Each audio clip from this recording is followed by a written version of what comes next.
First mate, ship's radio is dead. Get some new batteries in here on the double. Right away, sir! I was just... Oh! Uh-oh! What was that? That, Karen, was the sound of my dreams becoming reality. You're getting taller? Taller? No. But I definitely will be moving up in the world.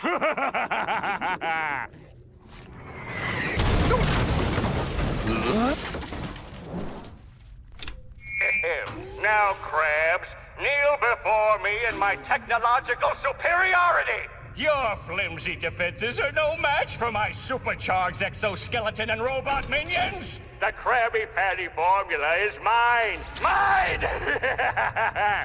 You'll need more than a tin clown suit to outwit me, Plankton. The Krabby Patty formula is perfectly safe in my new ultra-secure... safe.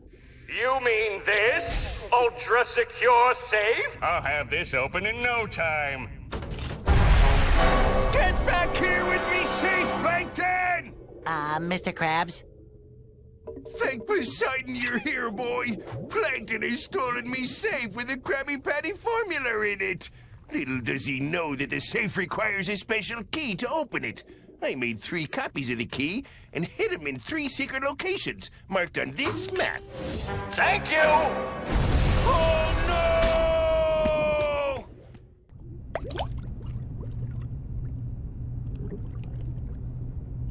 No! I have an idea!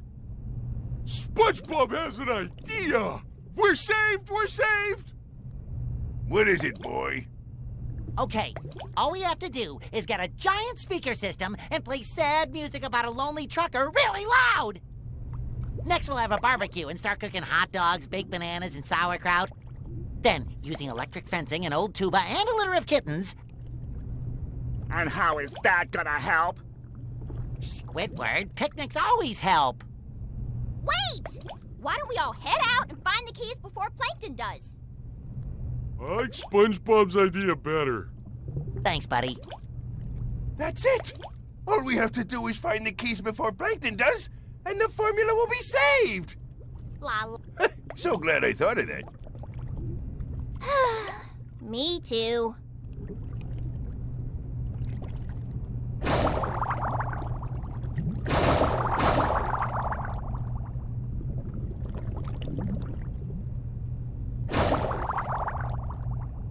We need to get those keys before Plankton.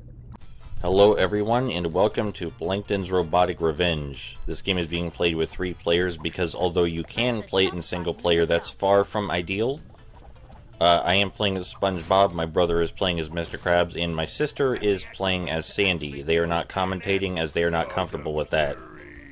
Some really expressive animation I like is that when these hunks of ship fall down, they bend quite a bit. There's a cartoonish, overactive bending animation, as you'll see right here again. There's not a lot of cartoonish animation like that in this game outside of the characters, so it's a shame there isn't more of that in the environment.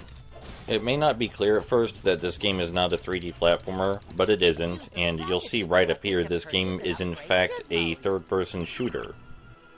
Now, it's not a dual joystick shooter, nor is it a normal cover-based shooter. The shooter is lock-on based and features a heavy auto lock-on function. And it's most certainly meant to be played with multiple players, as that increases the chaos significantly.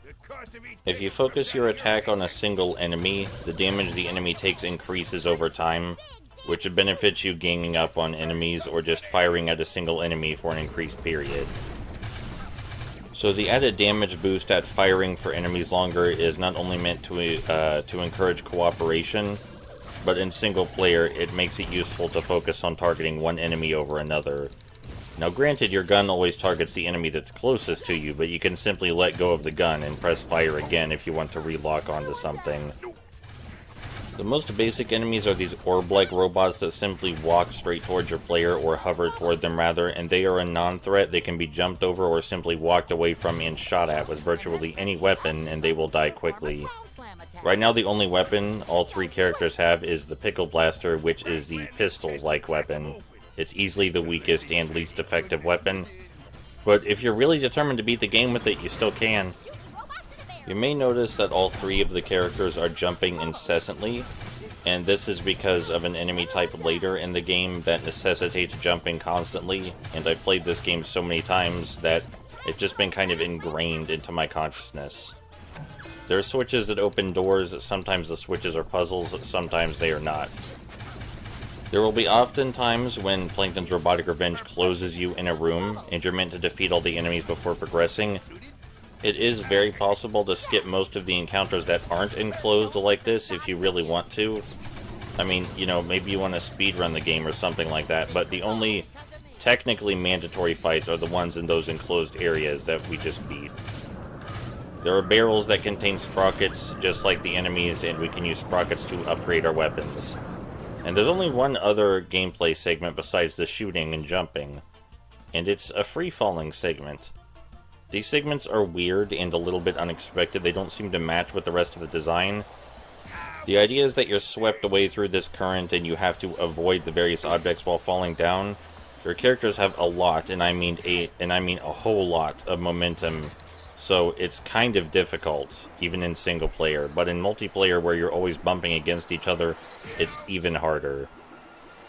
Anyway, these sections are an okay spice of variety, even if they're a little bit out there. In the Nintendo DS version, instead of these sections, you get sections where you run from a tornado, which fits a lot better with the gameplay.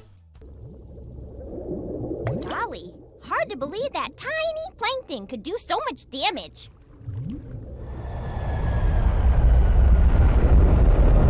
Not so hard, really, when you realize you're dealing with a powerful intellect like mine. You see, I owe it all to these Energon power cells. They are a source of unlimited power. Using these babies, Karen was able to build me this freaky robot battlesuit and an entire robot army. Yes, and with a little help from the Plankton family as well. I assure you that I will find these blasted keys, but I have one more thing I must do before I am on my way to world domination. What's that, Plankton? Destroy the lot of you, that's what! Sick 'em, boys! So the bosses in this game are probably the highlight of the design. None of our guns are upgraded right now, so this boss is going to be a bit slow. This boss has a few attacks, one where it slams into the center of the level, and it has a giant red target so you know exactly where it's going to land. Its other basic attack is one where it shoots water blasts at us. You can see where the gun is aiming well before it actually fires, so you have plenty of time to dodge. The arms stretch to reach for whoever it's firing towards, so, you know, it's pretty easy to see. And the bosses do come in phases, so after we deal a certain amount of damage, the boss will fly away and leave bots for us to fight instead. One of these bots is a turret, the first enemy to fire projectiles. It has a lot more health than the basic enemies, and it's better to gang up on it to destroy it. The boss will use another attack right here, where it moves from one side of the screen to the other while firing blasts, and you can simply stay in between the blasts if you want to dodge it easily, or you can jump over the blasts and just stay on one side until you need to jump again. Either works perfectly fine. The turrets are no issue because you've already been dodging water blasts from the boss, so just think of the turrets as easier versions of that, I suppose. The enemies spawn in different formations, but it doesn't really matter in this particular instance because all of the enemies are so easy this time around. It's not that there was no thought put into the formation, you know, they spawned on one side, then the other, then from both sides. It's just that the enemies are so easy that it really didn't matter. The way this game is structured is a bit weird, because it's so close to having 3 worlds with an even number of levels in each world, but instead it's 3 worlds with an uneven number of levels in each world. You see, even though there's only 3 worlds, there are 4 bosses, and that's because the first world has 2 bosses and an extra level. I assume this is because they wanted you to fight the Plankton robot boss really early in the game, to keep you excited to fight Plankton again or something. But it just makes the game feel a little weird when it's otherwise so formulaic. Like, the next level is undoubtedly the real first level. It's when the game design actually starts happening, at least happening in a better way. This just feels a little odd. But I suppose as far as building first impressions go, this isn't so bad. You know, you get a regular gun to fire at enemies with, you get some basic platforming, you get a big robot boss to fight, you get a really nice intro computer-generated cutscene, or rather pre-rendered computer-generated cutscene. We did it! Chalk up one more victory to the forces of good!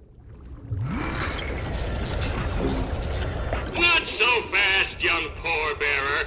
You may have won this first battle, but I assure you that victory will be mine. My robot army will have those keys any time now, and I will finally possess the fabled formula for the Krabby Patty! What do we do now? I suggest giving up this charade and going home. Maybe a nice cup of tea before bed. No, Squidward! We've got to beat Plankton to those keys! Yeah, Squidward! Oh, brother.